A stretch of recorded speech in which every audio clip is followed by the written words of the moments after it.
मैदान में हारा हुआ इंसान फिर से जीत सकता है क्या? कि मैदान में हारा हुआ इंसान फिर से जीत सकता है, लेकिन मन से हारा हुआ इंसान कभी नहीं जीत सकता। ये लाइन एकदम परफेक्ट बैठता है सर, कि अगर आप किसी युद्ध में, किसी मैदान में, किसी एग्जाम में आप हार चुके हैं तो आप फिर से जीत सकते हैं, लेकिन अगर आप दिमाग में एक बात को सेट कर लिए हैं कि ना हमसे ये ना होने वाला है, तो वो कभी नहीं ही होगा। ठीक है, तो चलिए आपकी समय की बर्बादी ना करते हुए सीधी बात, नो बकवास पे चर्चा करेंगे। और हम आपको बता दें कि भारत में होने वाले वो तमाम परीक्षाएं, बीपीएससी शिक्षक भर्ती, बिहार पुलिस, बिहार दरोगा, Bihar SSC, railway, banking, defence, वो तमाम परीक्षाएं जिसमें जीके जीएस का सवाल बनता है, उन सभी परीक्षाओं के लिए वीडियो महत्वपूर्ण होगा। अब आपको ये पता चलेगा कि यही वीडियो क्यों महत्वपूर्ण होगा। तो ये वीडियो इसलिए महत्वपूर्ण होगा क्योंकि यहाँ पे जितने भी क्वेश्चंस कराए जाते हैं वो सभी PYQs रहते हैं, यानी प्रीवियस ईयर पर आधारित प्रश्न रहते हैं, और कहीं ना कहीं वो एग्जाम किसी एग्जाम में पूछ चुका है, और यहाँ पे सीधे क्वेश्चन और उसका आंसर नहीं बताया जाता। यहाँ एक क्वेश्चन, उसका आंसर और उससे जितना सवाल बनता है उन सब का यहाँ फुल डिस्कशन होता है। तो अगर आप पहली बार चैनल पे विजिट करते हैं तो चैनल को सब्सक्राइब, वीडियो को लाइक और वीडियो को शेयर करना मत भूलिएगा। ठीक है, तो चलिए सबसे पहला सवाल से हम आपको रूबरू करा देते हैं। सबसे पहला हमारा सवाल क्या आता है कि स्वराज पार्टी का गठन कब किया गया? तो स्वराज का देखिए, इसमें एक वर्ड आता है स्वराज। ये स्वराज का मतलब होता है आजादी। स्वराज का मतलब क्या होता है? आजादी। ठीक है, आप यहां से समझ गए कि स्वराज का मतलब क्या होता है? आजादी। तो स्वराज पार्टी का गठन कब किया गया था? तो स्वराज पार्टी का जो गठन है वो 1 जनवरी 1923 को किया गया था। स्वराज पार्टी का गठन 1 जनवरी 1923 को देशबंधु चित्तरंजन दास, साथ में पंडित जवाहरलाल नेहरू के पिताजी मोतीलाल नेहरू, देखिए स्पेस की कमी है तो एडजस्ट करना सीख लीजिए। ठीक है, तो स्वराज का मतलब होता है आजादी, और स्वराज पार्टी का गठन 1 जनवरी 1923 को चित्तरंजन दास और मोतीलाल नेहरू के द्वारा किया गया था। ठीक है, तो स्वराज पार्टी की स्थापना किसके द्वारा? चित्तरंजन दास और मोतीलाल नेहरू के द्वारा 1 जनवरी 1923 को किया गया था। और पूर्ण स्वराज की मांग, क्या? पूर्ण स्वराज का मांग, पूर्ण स्वराज का मांग 1929 में, पूर्ण स्वराज का मांग 1929 के लाहौर अधिवेशन में पंडित जवाहरलाल नेहरू ने मांगा था। पूर्ण स्वराज की मांग लाहौर अधिवेशन 1929 में पंडित जवाहरलाल नेहरू के द्वारा मांगा गया। ठीक है, तो देखिए क्वेश्चन एक था, इससे डिस्कशन कितना हो गया। तो इसको अगर आपको ये मालूम है तो रिवीजन कर लीजिए, और ना मालूम है तो इसको नोट डाउन करते चलिए। ठीक है, चलिए हम लोग सेकंड नंबर सवालों की ओर हम लोग आगे बढ़ जाते हैं। सेकंड नंबर हमारा सवाल क्या कहता है कि 1905 में कांग्रेस का अधिवेशन कौन किया? तो ये भी आप जान लीजिए कि कांग्रेस का सबसे पहले स्थापना समझिए। कांग्रेस का स्थापना होता है 1885 में। कांग्रेस का स्थापना कब होता है? 1885 में। कौन करता है? तो A.O. ह्यूम करता है। कौन करता है? A.O. ह्यूम करता है। तो कांग्रेस की स्थापना 1885 में A.O. ह्यूम के द्वारा किया जाता है, और 1905 में कांग्रेस का अधिवेशन गोपाल कृष्ण गोखले के द्वारा किया जाता है। बनारस अधिवेशन, इसे बनारस। तो 1905 में जो कांग्रेस का अधिवेशन हुआ था वो कहाँ हुआ था? तब बनारस में हुआ था।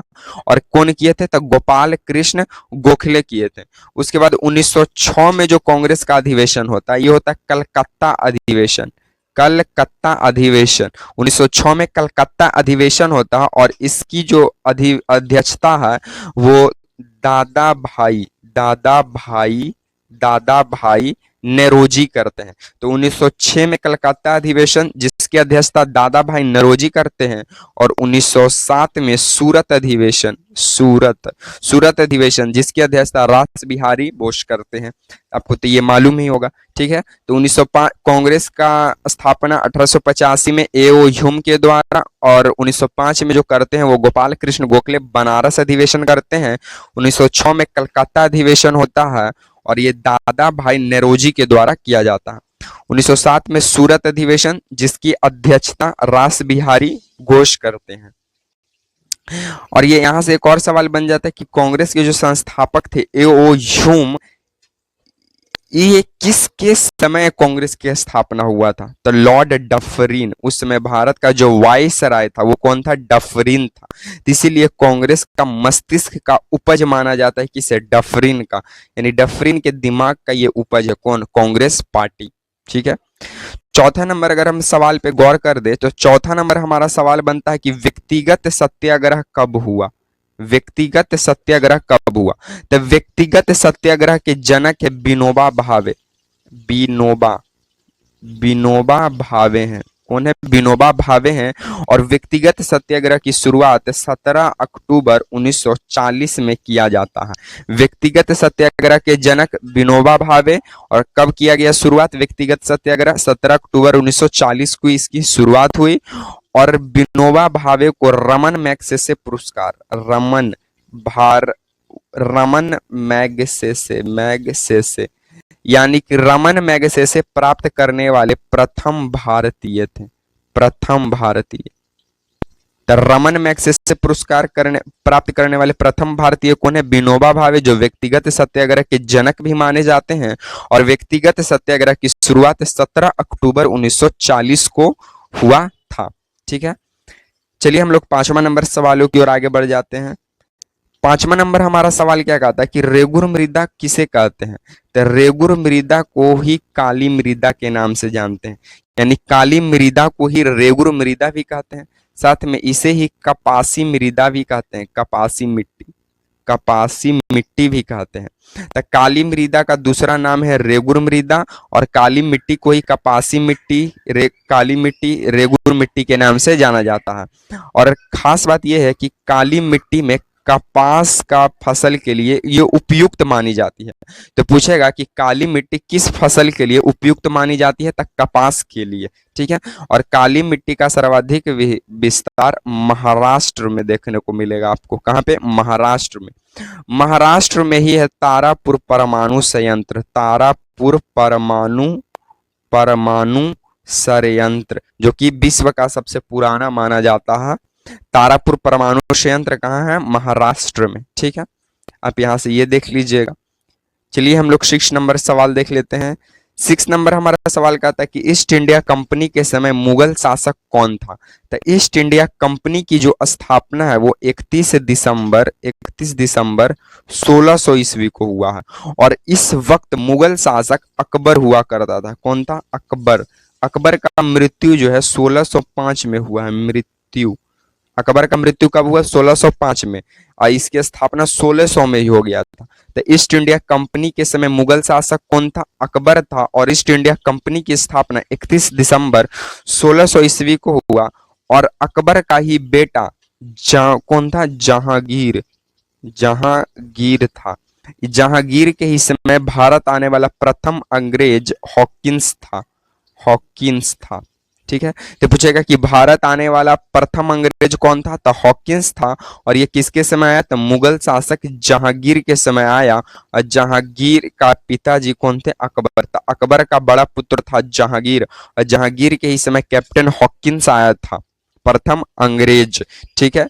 और हॉकिंस का अंग्रेजी भाषा सुनकर जहांगीर इसे इंग्लिश खान का उपाधि दे दिया। कौन खान? इंग्लिश खान का उपाधि दे दिया। किसे? कैप्टन हॉकिंस को दे दिया। ठीक है। तो पूछेगा कि इंग्लिश खान किसे कहा जाता है? तो कैप्टन हॉकिंस को कहा जाता है।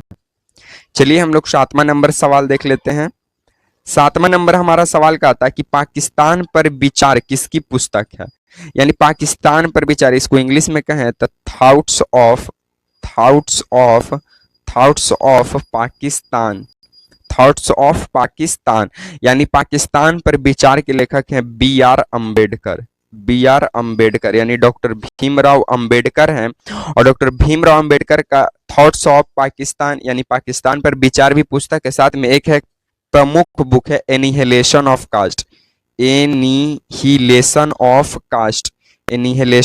कास्ट पत्रिका।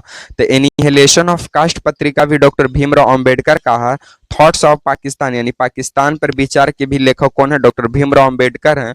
डॉक्टर भीमराव अंबेडकर को संविधान का जनक माना जाता है। उसके बाद यहाँ पे एक और प्रमुख आप बुक आपसे हम पूछ लेते हैं कि ट्रेन ट्रेन टू पाकिस्तान के लेखक कौन है। Train to Pakistan, train to Pakistan के लेखक कौन है, इसका आंसर आप लोग कमेंट बॉक्स में कमेंट कीजिएगा कि ट्रेन टू पाकिस्तान बुक के लेखक कौन है। ठीक है, चलिए हम लोग 8वां नंबर सवालों की ओर आगे बढ़ जाते हैं। 8वां नंबर हमारा सवाल कहता है कि भारत का पहला हिंदी समाचार पत्र कौन सा था। तो भारत का पहला हिंदी समाचार पत्र था उदंत मार्तंड। उदंत मार्तंड था, जिसका प्रकाशन 1826 में किया। 1826 में प्रकाशक पंडित जुगल किशोर शर्मा शुक्ला के द्वारा किया जाता था। ये प्रकाशक थे किसका, उदंत मार्तंड का, जिसका प्रकाशन कब हुआ, 1826 में हुआ था।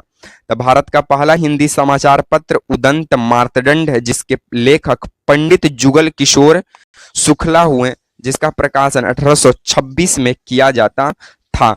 अब भारत का पहला समाचार पत्र बंगाल गजट था। भारत का पहला समाचार पत्र बंगाल गजट था, जिसके लेखक है जे हिक्की। जिसके लेखक कौन है, जे के हिक्की है। ठीक है, तो आपको यहां से ये चीज को ध्यान में रखना पड़ेगा। चलिए हम लोग 9वां नंबर सवालों की ओर आगे बढ़ जाते हैं। 9वां नंबर हमारा सवाल बोलता है कि रैयतवाड़ी के जनक कौन है। तो रैयतवाड़ी के जनक है थॉमस मुनरो। और महलबाड़ी के जनक कौन है। तो महलबाड़ी का जनक है हॉल्ट मैकेंजी है जनक। उसके बाद यहाँ पे एक और आ जाएगा अस्थाई बंदोबस्त का जनक। तो अस्थाई बंदोबस्त का जनक है कॉर्नवालिस को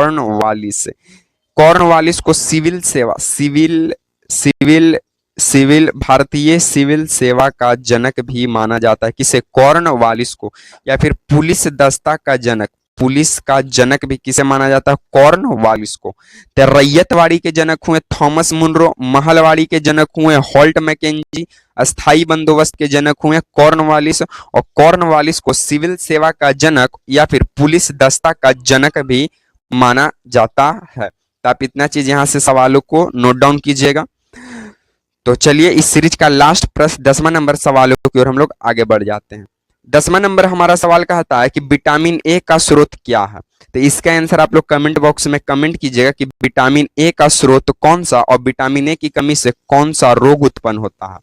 अगर आपको वीडियो पसंद आता है तो वीडियो को लाइक, वीडियो को शेयर और चैनल को सब्सक्राइब करना मत भूलिएगा। इसी तरह के सीरीज के साथ आपसे मिलेंगे नेक्स्ट वीडियो में। तब तक के लिए आप सभी को जय हिंद।